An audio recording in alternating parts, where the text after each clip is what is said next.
Kenapa tujuannya ngelarang kok malah nyuruh? Kenapa coba Bu?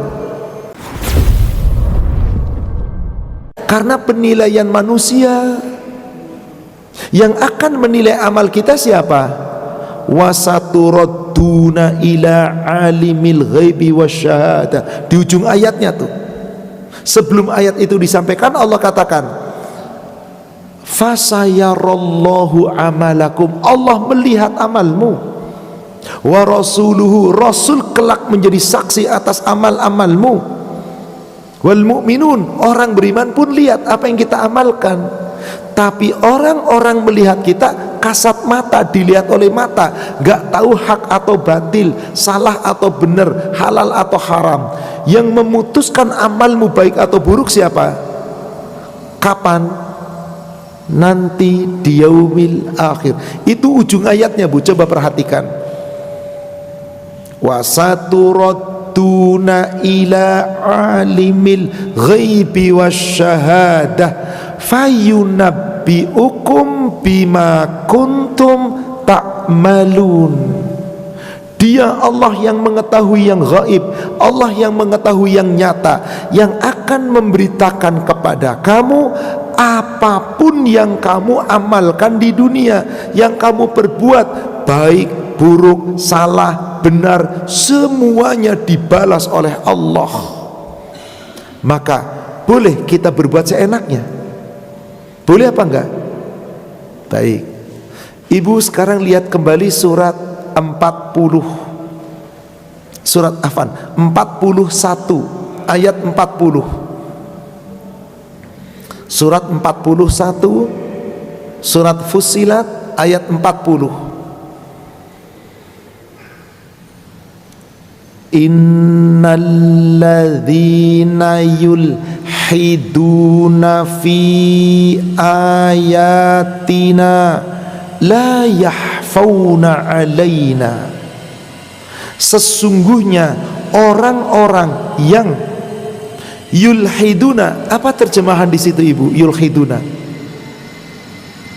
apa di situ? Apa? Mengingkari. Apa kira-kira yang mengingkari dimaksud Ibu?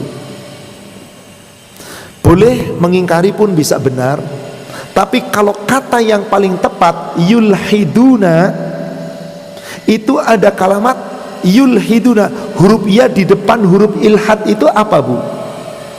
Domir, kata ganti orang ketiga, jamak mereka. Jadi yulhiduna maksudnya adalah orang-orang yang mereka ilhad. Apa sih arti daripada ilhad?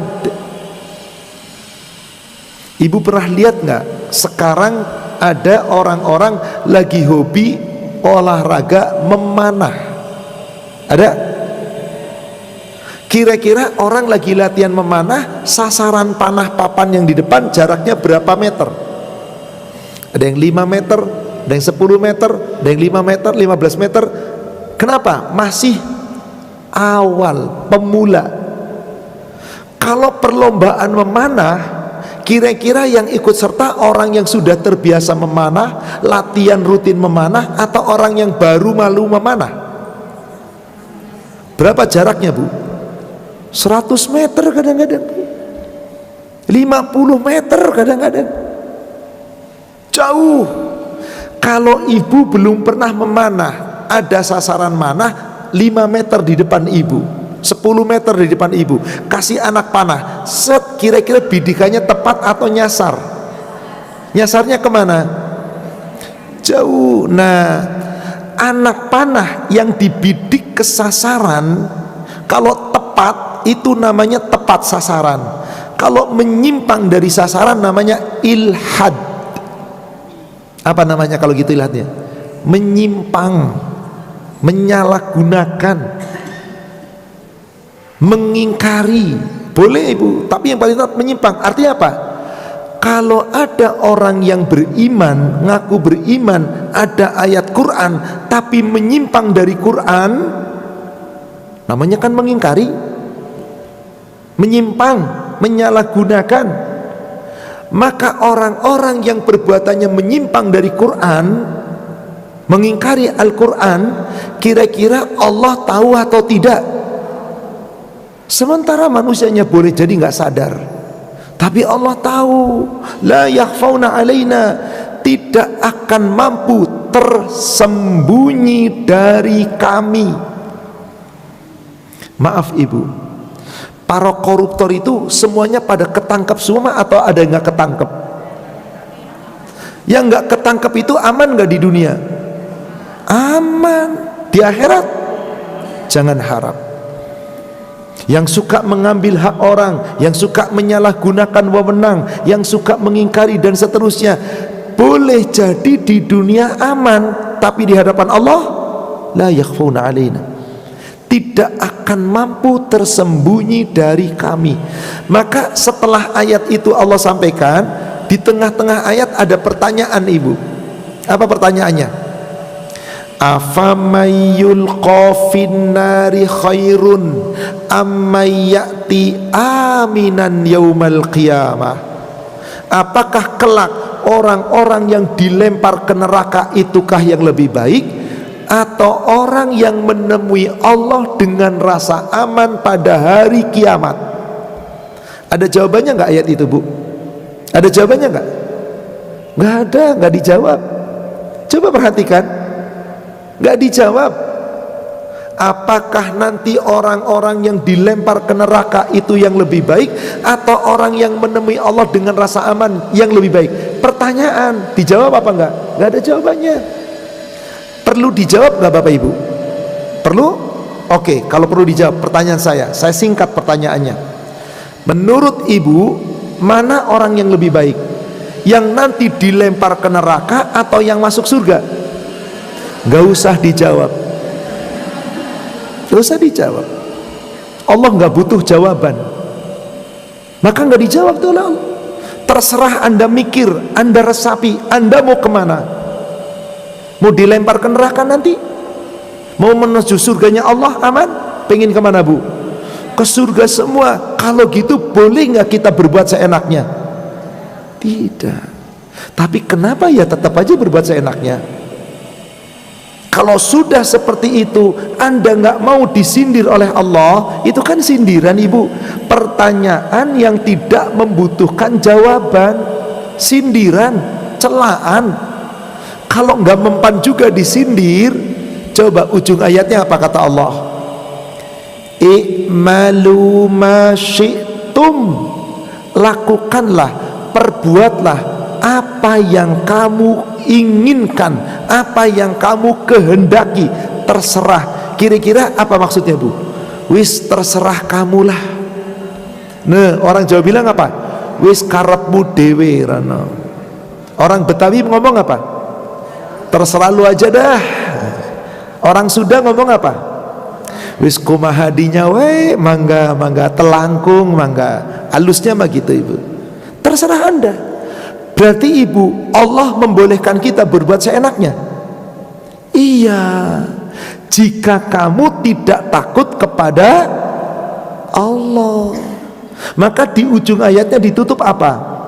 Innahu bima ta'maluna basir. Sesungguhnya dia, Allah, maha mengetahui segala apa yang kamu kerjakan, yang kamu lakukan, yang kamu perbuat. Jangankan yang diperbuat oleh tubuh, lisan kita satu kata Allah tahu. Jangankan yang terucap oleh lisan, isi hati Allah tahu. Contoh sederhana, ini biasanya ibu-ibu nih, biasanya nih kerjaannya ibu-ibu nih. Bapak-bapak juga ada sih, tapi sedikit bapak-bapaknya. Bu, maaf, kalau perempuan dengan perempuan udah kumpul berdua, bertiga, biasanya apa yang akan diomongin? Apa bu? Ngomongin kejelekannya sendiri atau kejelekannya orang? Tuh kan jawabannya jujur sekali. Terima kasih atas kejujurannya. Saat orang membicarakan kejelekan orang, namanya apa? Orang kalau hibah biasanya gini, ini ada berdua nih, jangan ngomong-ngomong ya, tahu nggak si fulanah tuh bla bla bla? Nggak ada yang tahu kan? Nggak boleh ngomong kan? Ini rahasia loh. Anda berdua yang diomongin nggak tahu, Allah tahu nggak? Ibu sadar nggak kalau Allah tahu? Kok mulutnya nggak dijaga? Itu tahu perbuatan dosa apa bukan? Kenapa tetap diperbuat? Berarti Anda nekat. Allah sudah tahu, Allah akan balas. Kenapa Anda perbuat? Tapi kan gak ada yang lihat Ustadz, orangnya kan gak ada. Lah dikemanakan Allah? Coba ibu buka surat 58, surat 58 yaitu surat Al-Mujadalah, ayatnya ayat yang ke-7.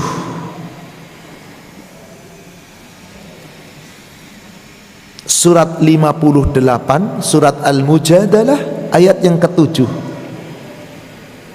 Alam taro, tidakkah kamu memperhatikan, annallaha, sesungguhnya Allah, ya'lamu, mengetahui, ma fis samawati wa ma fil ard, semua yang ada di langit dan semua yang ada di bumi. Allah tahu. Ada 2 orang ngerumpi, 3 orang ngerumpi, 3 orang, 4 orang, gak ada yang diomongin, gak tahu, orang lain gak tahu, Allah tahu gak? Wahai ibu yang suka ghibah, tolong perhatikan baik-baik ayat ini. Wahai bapak yang suka ghibah juga, tolong perhatikan ayat ini. Ma yakunu min najwa salasatin illa huwa rabi'uhum, tidaklah ada orang bertiga membicarakan pembicaraan rahasia, ngomongin orang, jelekin orang, mencela orang, yang dicela, yang dihina, yang diomongin gak tahu, Allah yang keempat. Anda bertiga, Allah keempat. Kemudian wala khamsatin illa huwa sadisuhum, tidaklah orang mengadakan pembicaraan rahasia berlima, Allah yang keenam. Allah yang keenam. Wala adna min dzalika wala aktsara illa huwa ma'ahum aina ma kanu. Tidak ada pembicaraan rahasia yang jumlahnya lebih sedikit dari itu, yang jumlahnya lebih banyak dari itu, melainkan Allah mengetahui dimanapun kamu berada. Apapun yang kamu ucapkan, Allah tahu. Sebetulnya mohon maaf ibu bapak jamaah sekalian, tahu nggak sih orang kalau ghibah itu dosa? Tapi kenapa ya tetap diperbuat? Tahu nggak sih ketika mengambil hak orang itu dosa? Tapi kenapa ya tetap diperbuat? Curang itu dosa, berdusta itu dosa, zalim itu dosa. Tapi ketika nggak ada orang, kenapa dia berani berbuat? Sebab dia tidak takut sama Allah. Allah berada dimanapun kita berada, tidak ada satupun perbuatan kita yang luput, semua diketahui. Wa huwa ma'akum aina ma kanu, dia Allah bersama kamu dimanapun kamu berada. Summa yunabbi'uhum bima amilu yaumal qiyamah, kemudian semua amal perbuatanmu di dunia itu akan diberitakan oleh Allah, dibalasi oleh Allah nanti pada hari kiamat. Gak ada satupun yang luput ibu, semua, tidak ada yang terlupakan, tidak ada yang tertinggal. Sungguh innallaha bikulli syai'in alim, Allah itu maha mengetahui atas segala sesuatu.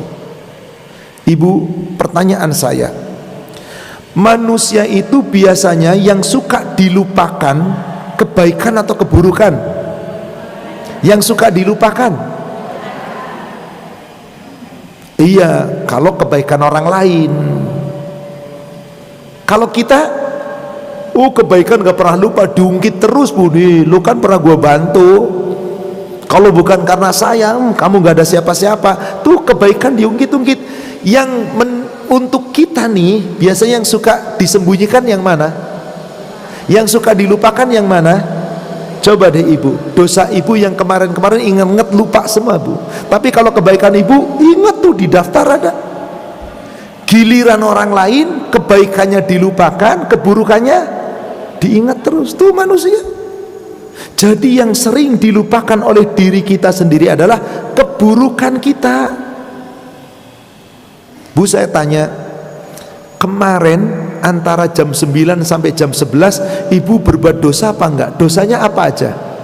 Lupa semua bu, baru kemarin. Apakah Allah lupa perbuatan kita? Sejak kita balik sampai kita dicabut nyawanya, tidak ada satupun yang Allah lupakan, meskipun kita sudah lupa. Coba bu, orang yang ngutangin biasanya ingat apa enggak? Yang ngasih utang, yang ngasih pinjaman, ingat apa enggak? Yang ngutang, emang gue punya utang, entah itu lupa beneran atau pura-pura lupa. Tuh manusia, dosa itu sering digampangkan. Apakah anda lupa lalu Allah juga lupa?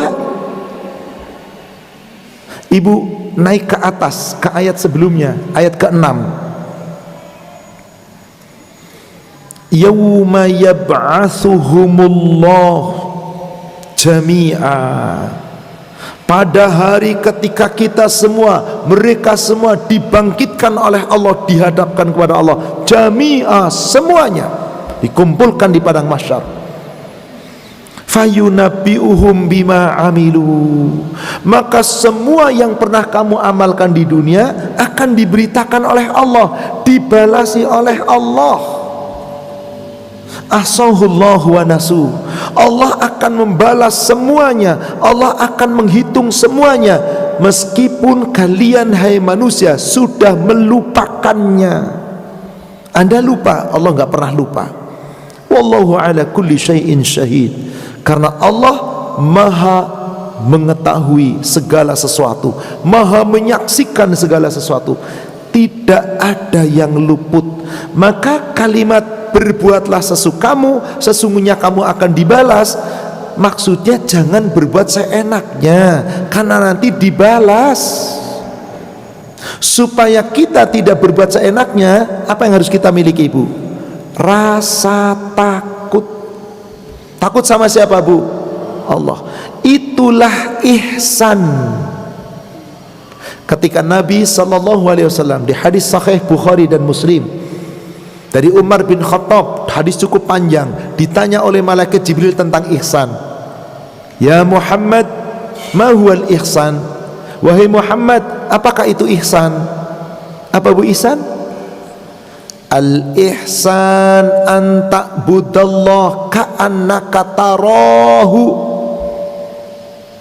Ihsan itu adalah engkau beribadah kepada Allah seakan-akan engkau melihat Allah. Bayangkan bu, jika kita lihat Allah menyaksikan kita, kita ibadah serius atau serius banget? Asal-asalan atau sungguh-sungguh? Kenapa? Karena kita lihat Allah. Ka'annaka tarah. Tapi ibu lihat Allah atau tidak? Fa illam takun tara, maka apabila kamu tidak melihat Allah, fa innahu yaraka, sesungguhnya dia Allah melihat kamu. Jadi apa itu ihsan? Selalu merasa diawasi Allah, muraqabah. Itulah ihsan. Sadar bahwa saya selalu dilihat Allah, maka kan nggak mungkin mau mendustakan bu. Demi Allah, suami yang takut kepada Allah gak mungkin akan menyelisih istrinya, akan mengkhianati istrinya. Orang istri yang takut kepada Allah, demi Allah gak mungkin akan mengkhianati suaminya, meskipun istri dan suami itu tidak lihat. Kenapa? Karena dia sadar Allah yang melihat. Ka'annaka tarah. Maka di hadis yang lain riwayat Imam Muslim juga dari Umar bin Khattab, dari Abu Hurairah, ketika Rasul ditanya oleh malaikat Jibril tentang apa itu ihsan, jawaban beliau sedikit berbeda. Al ihsan an tahsyallah ka'annaka tarah. Ihsan itu adalah kamu takut kepada Allah seakan-akan kamu melihat Allah. Fa illam takun tara fa innahu yara. Jika kamu tidak melihat Allah, sesungguhnya Allah selalu melihat kamu dimanapun berada. Jadi supaya kita tidak berbuat seenaknya, asal-asalan, tanamkan rasa takut. Tuh satu, Bu. Maaf, jika ibu bapak adalah seorang karyawan, kerja, direktur persis di depannya, bapak-bapak ibu-ibu kerja di depannya, selalu dilihat direktur gini, kira-kira kerjanya gimana? Ada handphone masuk, suaranya kring ding ding, ada WA masuk, dibuka begini atau dicuekin, bahkan kalau bisa segera dimatikan. Betul? Kenapa? Sama siapa? Baru manusia sudah sebegitu takutnya. Karena kalau Anda tidak takut sama direktur, ketahuan sama direktur kerjanya nggak benar, diapain? Dipecat. Kalau Anda nggak takut sama Allah, kerja Anda nggak benar, amal Anda nggak benar, ibadah Anda nggak benar, diapain oleh Allah? Allah nggak pernah mencat kita, Bu. Dibiarkan hidup tuh selama hidup, dikasih nikmat bahkan, tapi nanti di yaumil akhir, subhanallah, diputus rahmatnya, diputus barokahnya, diputus karunianya, tidak diberikan ampunan, tinggal menanti azab. Maka miliki rasa takut. Maka hanya orang-orang yang takut kepada Allah diberikan pahala yang berlipat dan diberikan ampunan. Ibu lihat surat 67, surat Al-Mulk ayat ke-12.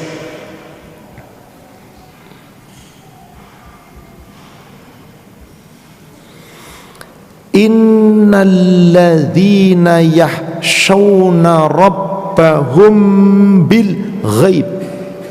Sesungguhnya orang-orang yang takut kepada Allah Rabb mereka, meskipun Allah itu ghaib. Apa jaminan Allah?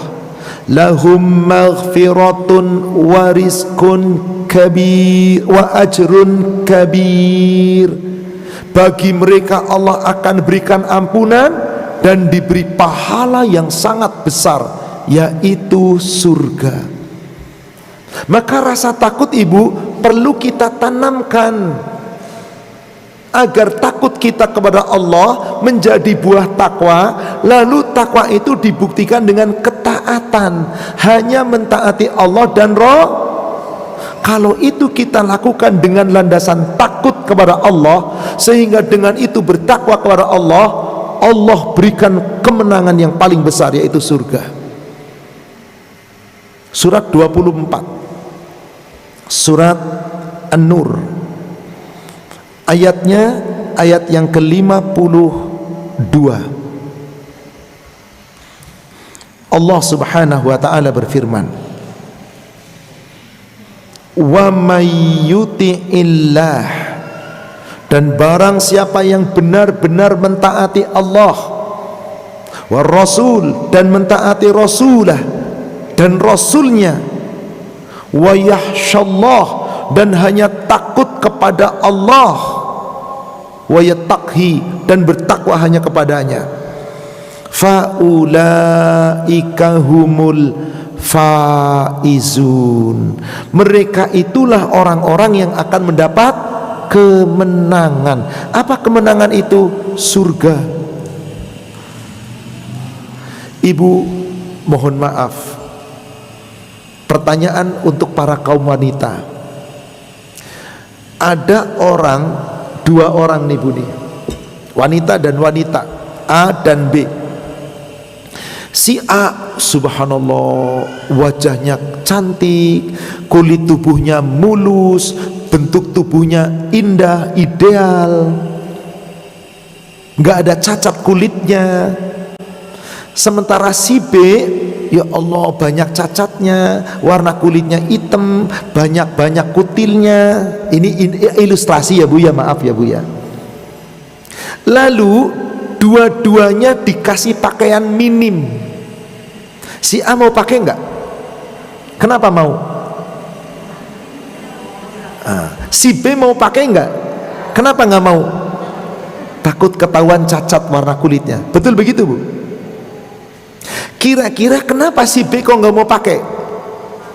Malu. Malu apanya? Berarti dia malunya sama manusia. Tapi si B mengatakan nggak mau saya pakai pakaian minim seperti itu. Saya mah pakaiannya menutup aurat seluruhnya. Anda malu ya tubuhnya jelek? Tidak. Saya malu kepada Allah.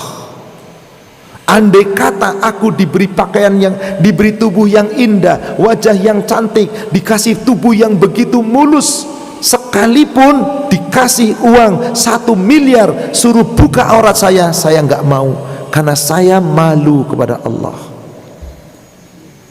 Jadi malu kepada Allah itu wajib dimiliki nggak? Wajib. Karena dengan malu timbul rasa takut. Kalau nggak punya rasa takut, nggak punya malu, ya sudah, banyak orang nggak malu sama Allah. Maka malu itu sebagian dari hadis sahih riwayat Imam Bukhari Muslim dari Abdullah bin Umar, al-haya'u minal iman. Malu itu sebagian dari iman. Jadi iman itu banyak bagiannya, Bu, banyak cabangnya, Bu. Di dalam hadis yang lain riwayat Imam Muslim secara lengkap dari Anas bin Malik, bunyi hadisnya secara lengkap begini, Bu. Al-iman bid'un wa sab'un au bid'un wa sittuna syu'bah. Dari Nabi SAW beliau bersabda, iman itu memiliki lebih dari 60 atau 70 cabang iman. Fa'afdaluha qawlu la ilaha illallah wa anna muhammadar rasulullah. Cabang iman yang paling afdal, yang paling utama adalah kalimat syahadat. Itu cabang iman paling tinggi, la ilaha illallah. Wa adnaha imatatul adza anit tariq. Adapun cabang iman yang paling rendah adalah menyingkirkan gangguan dari jalan. Ada sesuatu yang mengganggu, kecil, disingkirkan karena Allah, ikhlas, itu bagian daripada iman. Wal haya'u syu'batam minal iman. Dan malu itu pun sebagian dari cabang iman. Jadi malu dengan iman, malu itu bagian dari cabangnya. Ibu, kalau ada orang punya malu, mungkin nggak berbuat seenaknya, mungkin nggak berpakaian seenaknya, mungkin nggak beramal seenaknya. Kenapa? Karena punya rasa malu. Kalau nggak punya malu, maka ada hadis riwayat Imam Bukhari dari sahabat Abu Mas'ud, semoga Allah meridhoinya. Qala Rasulullah sallallahu alaihi wasallam, telah bersabda Rasulullah sallallahu alaihi wasallam, inna mimma adrakan nas min kalamin nubuwatil ula idza lam tastahi fasna ma syi'ta.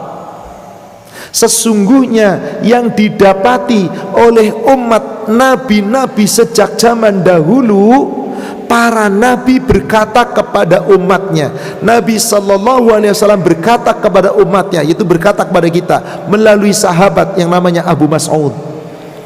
Apa kata Rasul? Idza lam tastahi fasna ma syi'ta. Sesungguhnya yang didapati oleh umat-umat para nabi-nabi sejak zaman dahulu, nabi-nabi berkata kepada umatku, hai kepada umatnya, hai umatku, idza lam tastahi fasna ma syi'ta. Jika kamu tidak punya rasa malu, silahkan kamu berbuat sesuka kamu. Pertanyaan saya, Bapak Ibu, kira-kira ini kalimat perintah atau kalimat larangan? Jika kamu tidak punya rasa malu, lakukanlah, berbuatlah sesuka kamu, apa yang kamu kehendaki, silakan. kalimat perintah atau larangan? Bapak, kalau ditanya kalimatnya, kalimat perintah. Silahkan berbuat seenak kamu, terserah Anda. Kalimatnya kalimat perintah. Tapi kalau ditanya tujuannya apa? Merintah atau ngelarang? Kenapa tujuannya ngelarang kok malah nyuruh? Kenapa coba Bu? Kalimat perintah yang maksudnya melarang itu namanya kalimat apa? Gaya bahasa apa? Sindiran. Apa gaya bahasa sindiran itu? Sarkasme. Ada, dulu belajar bahasa Indonesia kan begitu kan? Sarkasme. Ngelarang tapi nyuruh. Kapan ibu berkata begitu sama anak? Ngelarang tapi nyuruh, mulutnya nyuruh tapi isinya ngelarang. Kapan? Kapan? Kalau sudah marah atau marah banget? Udah marah banget Bu. Contoh, anak ibu mau ujian akhir, pengennya masuk sekolah favorit, syaratnya nemnya harus bagus, dikasih 2 pekan libur untuk mendalami materi, terus belajar, tiba-tiba jalan-jalan, terus main, terus bahkan minta izin sama ibu mau nginep di rumahnya temen selama 1 pekan. Diizinkan nggak? Kenapa nggak diizinkan? Kan belajar. Iya ma, aku nanti belajar di rumah teman sepekan, seminggu aja istirahat, nanti habis ini belajar deh. Percaya nggak ibu dengan omongan anak?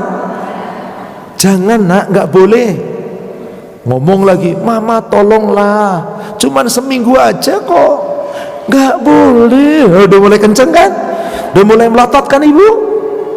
Terus si anak minta. Akhirnya ibu ngomong apa? Terserah kamu, pergi sana. Betul kan? Terserah kamu nak, silahkan pergi. Nggak begitu. Sambil melotot marah, terserah kamu, mama capek ngomongin, silahkan pergi sana, main sana sebulan sekalian. Lagi marah itu ibu. Anak ibu nggak sadar kalau ibu lagi marah. Yes. Tiba-tiba masuk ke kamar, ambil ransel, ambil tas, pakaian masuk, set, mah minta ongkosnya dong buat seminggu. Diapain nama ibu? Tambah marah nggak?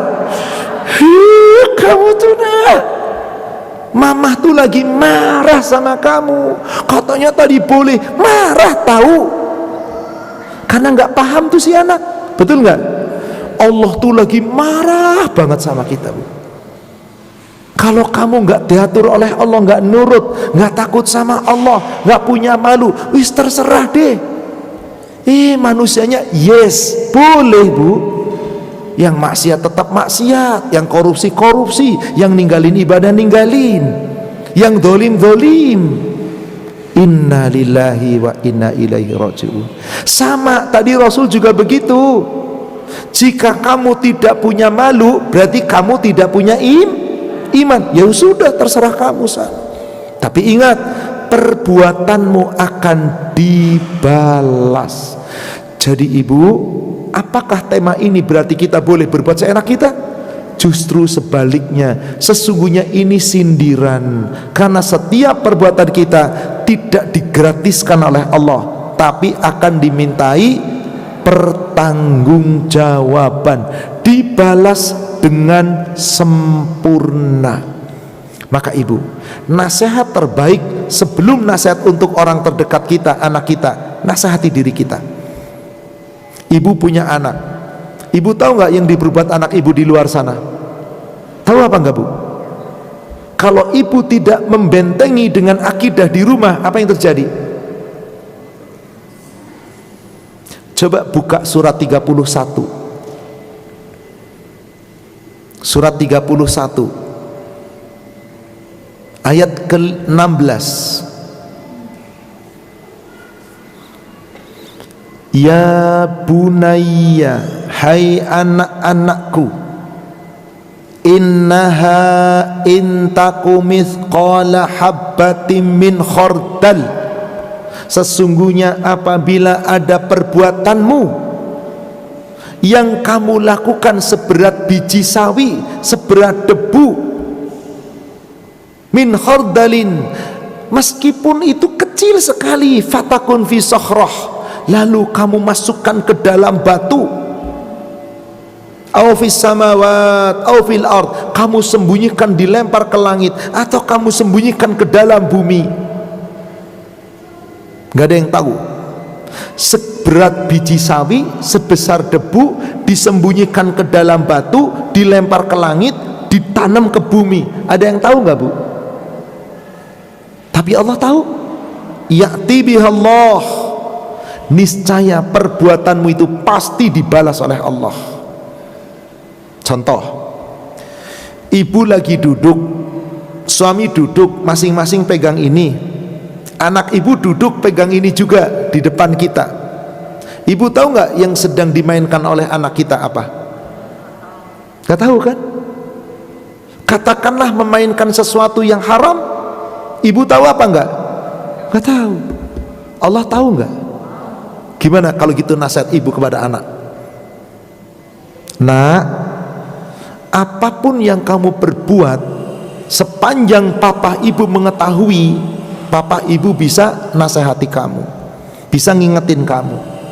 Tapi ketika kamu berbuat, bapakmu, ibumu, mamahmu, ayahmu, abimu, umimu nggak lihat, nak, jaga. Meskipun papa mama nggak lihat, umi abi nggak lihat, tapi Allah lihat. Jadi menitipkan siapa, Bu? Kepada Allah. Tanamkan rasa takut kepada anak-anak kita agar takut kepada Allah, sehingga hati-hati, nggak asal-asalan, nggak berbuat seenaknya. Tapi maaf, sebelum itu ditanamkan kepada anak kita, apa yang harus kita lakukan? Tanamkan dulu dong kepada diri kita. Bapaknya ngasih nasihat, awas, hati-hati, takutlah sama Allah. Bapaknya nggak takut sama Allah, ya nggak bisa. Ibunya nasihatin, nah, Allah tahu loh, awas, jangan bohong, jangan suka ini itu. Lah ibunya nggak jaga, ya nggak bisa. Kenapa? Sebelum kita memberi nasihat kepada orang yang kita cintai, mari kita dulu nasihati diri kita. Jangan enak-enakan asal-asal berbuat. Semua perbuatanmu dimintai tanggung jawab, dibalas.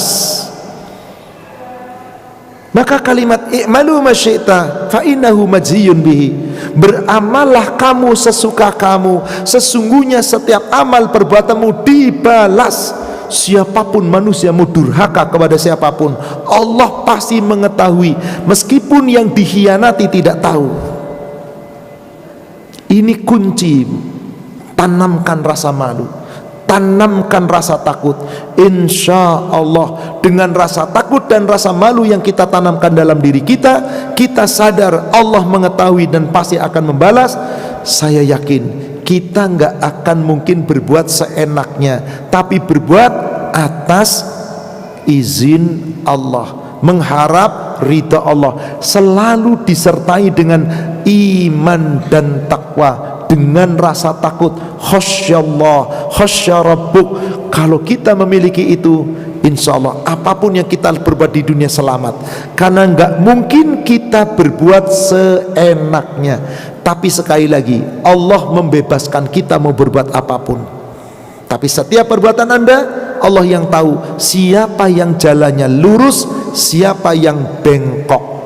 Surat 17 ayat 84. Surat 17, surat Al-Isra ayat 84. Qul, katakanlah, kullu ya'malu ala syakilatih, setiap orang boleh berbuat, boleh beramal, boleh berbuat, terserah menurut pembawaanmu, menurut kehendakmu, menurut keinginanmu, terserah.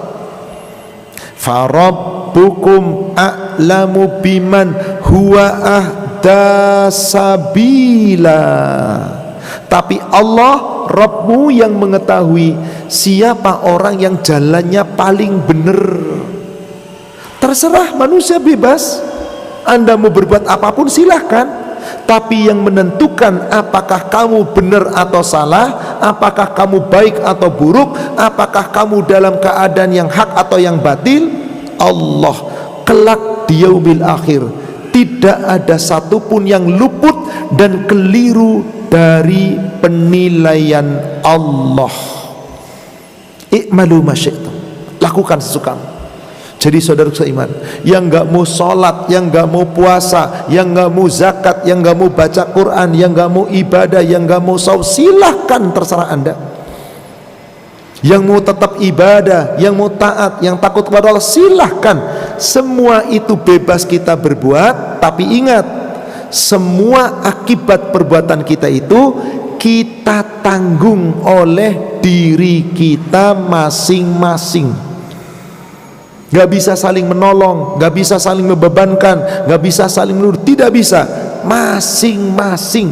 Bahkan nanti di padang mahsyar, antar anak orang tua, saudara dengan saudara, suami dengan istri, kakak dengan adik, gak peduli bu, gak ada tolong menolong. Itu masing-masing bertanggung jawab atas perbuatannya sendiri di dunia. Maka takutlah. Allah katakan di surat Al-Baqarah 123. Surat 2, surat Al-Baqarah 123. Wattaqu yawman la tajzi nafsun an nafsin syai'a wa la yuqbalu minha 'adl wala tanfa'uha syafa'ah wala hum yunsarun. Dan takutlah nanti akan datang suatu hari di mana hari itu tidak akan ada lagi gunanya pertolongan. Seseorang tidak bisa digantikan orang lain. Seseorang gak bisa menggantikan orang lain. Tebusan sebesar apapun tidak diterima. Syafaat gak ada gunanya, dan mereka tidak akan pernah mendapat pertolongan. Siapa mereka? Orang yang di dunia diperingatkan jangan asal berbuat, ternyata berbuat seenaknya. Terserah anda, silahkan. Anda lupa perbuatan anda tidak merasa itu salah, tapi Allah yang menilai. Allah satu-satunya penilai. Alaihissallahu bi ahkamil hakimin. Bukan Allah adalah hakim yang paling adil. Di dunia banyak orang yang dihakimi, diadili, salah tapi bebas. Yang nggak salah justru dipenjara. Itulah dunia. Kalau perbuatannya buruk, pasti dibalas dengan buruk. Perbuatannya baik, pasti dibalas dengan baik. Pasti di akhirat begitu. Tapi di dunia berbuat buruk boleh jadi tetap dapat pujian kebaikan, berbuat baik dituduh buruk. Itulah penilaian manusia. Tapi apakah Allah keliru? Ibu mohon maaf, bapak mohon maaf, ada nggak di dunia kita nih, di Indonesia, orang-orang yang sesungguhnya salah tapi bebas? Ada atau banyak? Bebas di sisi siapa? Di sisi tuntunan manusia, dituntut bebas karena punya kekuasaan. Bebas nggak di sisi Allah? Justru ada orang nggak salah malah tertuduh. Ada? Dihukum. Ada? Dihukum oleh manusia.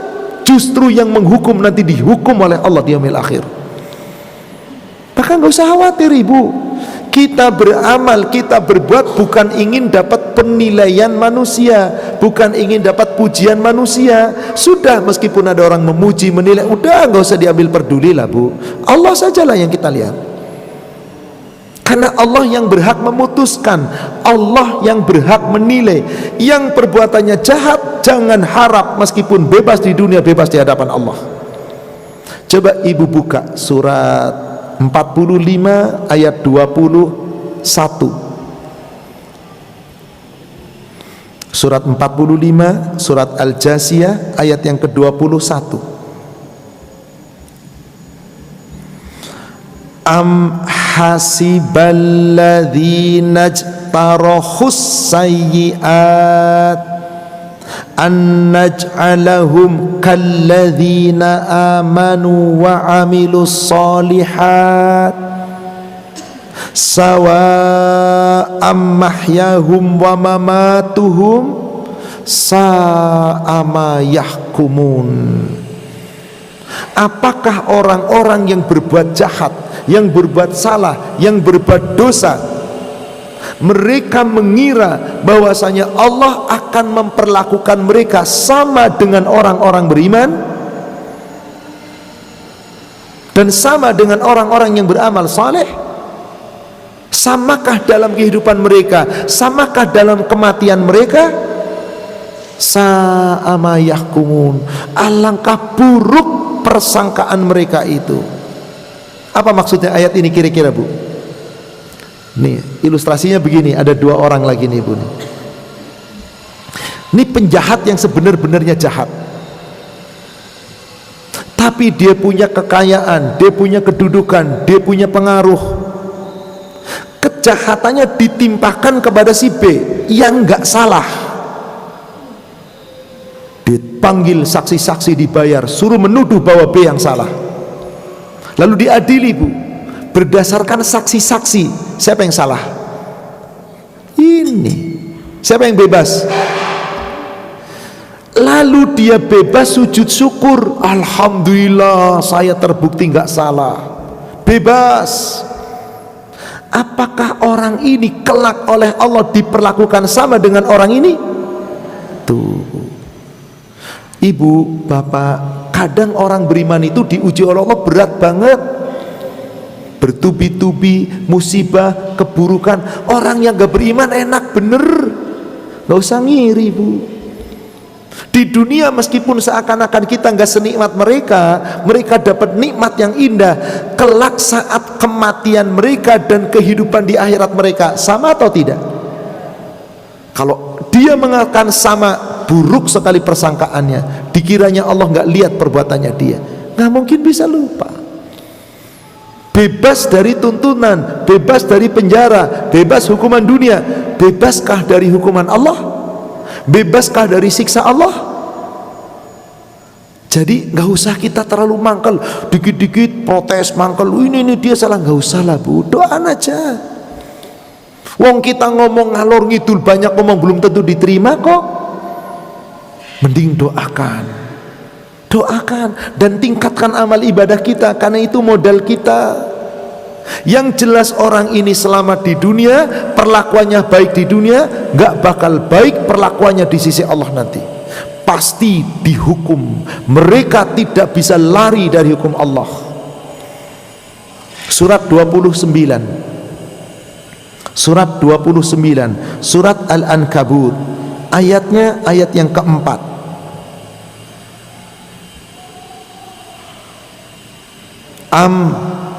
Hasiballadzina ya'maluna sayyi'at ayyasbiquna. Apakah orang-orang yang di dunia berbuat jahat, mereka mengira bebas di dunia, apakah akan lepas dari siksaan kami? Ibu, siksa dunia dengan siksa akhirat itu beratan mana sih? Ini ada orang salah, dihukum, di penjara atau di kisos, sakitnya berapa lama? Cuman selama di dunia, mati sudah nggak ada sakit, selamat nanti di akhirat.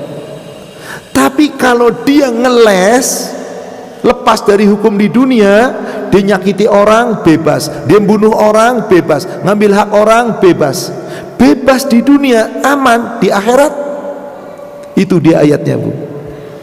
Am hasiballadzina ya'maluna sayyi'at. Apakah orang-orang yang senantiasa berbuat kejahatan, berbuat salah, berbuat dosa, lalu dibiarkan ayasbiquna, dibiarkan saja, tidak dibalas oleh Allah dengan siksaan, tidak akan dihukum oleh Allah, akan luput dari siksaan Allah di akhirat? Banyak kan begitu, Bu. Buktinya apa? Wong salah dibebaskan kok sujud syukur, syukuran, panggil warga, ditraktir makan enak, syukuran telah dibebaskan, saya tidak terbukti salah. Loh, di hadapan manusia, di hadapan Allah Anda salah kok. Bebasnya di dunia, di akhirat kalau menyangka bebas juga di akhirat, sa'ama yahkumun. Alangkah buruk persangkaan mereka terhadap Allah, dikiranya Allah tidak mengetahui. Baik, saya tutup dengan sebuah hadis dan saya tutup dengan sebuah ayat Al-Quran.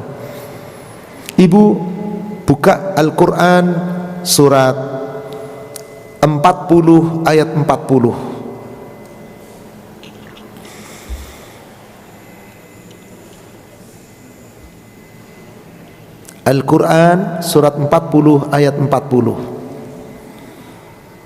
Man amila sayyi'atan fala yujza illa mithlaha. Barang siapa yang di dunia beramal dengan amal yang buruk, amal yang jahat, berbuat dosa, berbuat dolim, meskipun di dunia selamat, aman, fala yujza illa mithlaha, tidak dibalas oleh Allah kecuali sebanding dengan perbuatan itu. Pasti balasannya di akhirat, gak mungkin luput. Sebaliknya, wa man amila soliham min zakarin wa untha au untha, dan siapa saja yang beramal saleh, berbuat kebaikan-kebaikan, baik itu laki-laki atau perempuan, wa huwa mu'min, sedang mereka dalam keadaan beriman, faulaika yadkhulunal jannah, mereka itulah orang-orang yang akan dimasukkan ke dalam surga. Yurzaquna fiha bighairi hisab, di surga itu akan diberi rizki tanpa batas. Apa bu kata Allah? Tanpa batas, tanpa hitungan. Apa maksudnya bu? Di surga rizkinya tanpa batas, nikmatnya tanpa batas. Apa maksudnya? Maaf, nih yang hadir di sini nih Bapak Ibu, ada nggak yang merasa masih muda meskipun usianya sudah tua? Biasanya gitu bu, udah tua tapi tetap aja merasa muda, pengennya sehat terus. Ya, coba ibu-ibu sudah di atas sekian, pengennya tetap kuat ibu, biar nggak keriput, templok sari bengkuang, sari alpukat, sari-sari ditempel semua bu, yang namanya sari. Subhanallah, ya kenceng di atasnya doang, depannya doang, yang lainnya tetap kendor bu. Loh kok Ustaz tahu? Loh saya juga punya kopi di rumah bu, ada. Apa maksudnya bu? Gak ada manusia tuh muda terus. Jadi muda ada batasnya. Ini sekarang hidup nih calon-calon mati semua nih bu. Siapa yang mau lebih dulu dari saya? Gak mau? Yaudah Ustaz duluan aja deh. Ya wallahu alam. Tidak mungkin hidup terus, pasti mati, ada batasnya. Betul bu? Ibu pernah sakit atau pernah sehat, atau pernah sakit dan sehat? Tidak mungkin ibu sehat terus, suatu ketika pasti sakit. Betul? Ibu pernah nikmat, pernah susah, pernah sengsara, pernah bahagia? Mungkin gak gembira terus, nikmat terus, pasti ada susahnya. Betul? Yang dimaksud dikasih rizki tanpa batas, apa tadi dikatakan? Di surga apa bu? Yadkhulunal jannah, terus yurzaquna fiha bighairi hisab, diberi rizki di surga tanpa batas, tanpa hisab, tanpa perhitungan. Berarti apa bu? Di surga gak bakal ada kematian, hidup terus. Di surga gak ada orang tua, muda terus. Di surga gak ada sakit, sehat terus. Di surga gak ada susah, nikmat terus. Ayo pilih dunia atau pilih akhirat? Pilih surga. Dua-duanya bu. Ibu gak bakal bisa ke surga kalau gak pernah ada di dunia. Maka doanya, Rabbana atina fid dunya hasanah wa fil akhirati hasanah wa qina adzabannar. Saya tutup dengan sebuah hadis bu. Hadis sahih riwayat Imam Muslim dari Abu Hurairah dan dari Abu Musa al-Ash'ari. Mereka berkata, Rasulullah SAW bersabda, idza dakhalal jannatil ahlal jannah, apabila para penghuni surga telah masuk ke dalam surga, munadi yunadi, Allah perintahkan malaikat penjaga surga menyeru penghuni surga. Apa bu yang diseru oleh penghuni surga, oleh malaikat penjaga surga? dipanggil penghuni surga, ya ahlal jannah kuntum tasihhu wala tasqamu abada. Kalian di surga selalu sehat, gak pernah sakit selamanya. Ya ahlal jannah kuntum tahyau fala tamutu abada. Hai penghuni surga, kalian semua selalu hidup, tidak pernah mati selamanya. Ya ahlal jannah kuntum tasubbu wala taghramu abada. Hai penghuni surga, kalian selalu muda, muda terus, tidak pernah tua selama-lamanya. Ya ahlal jannah kuntum tan'amu fala tabta'isu abada.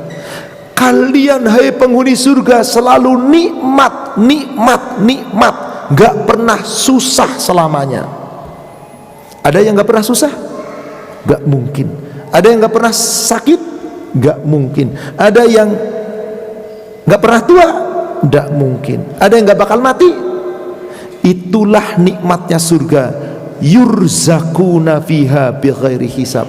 Diberi rizki tanpa batas, tanpa perhitungan. Berarti Bu, semua diberi. Semoga kita termasuk orang-orang yang akan meraih surga. Bagaimana caranya Bu? Di antaranya, jangan asal berbuat, berhati-hatilah, karena sesungguhnya setiap perbuatan kita dipintai pertanggung jawaban, dibalas oleh Allah. Wallahu a'lam. Demikian kajian kita pada kesempatan pagi hari ini. Insyaallah semoga membawa manfaat dan hikmah yang benar dari Allah yang disampaikan melalui Rasul. Yang salah saya yang menyampaikan yang penuh kekurangan, kita manusia yang penuh kekhilafan. Semoga Allah memaafkan dan mengampuni dosa kita. Mari sama-sama kita akhiri dengan doa kafaratul majlis. Subhanaka Allahumma wa bihamdik, asyhadu an la ilaha illa anta, astaghfiruka wa atubu ilaik. Alhamdulillah billahi taufik. Assalamualaikum warahmatullahi wabarakatuh.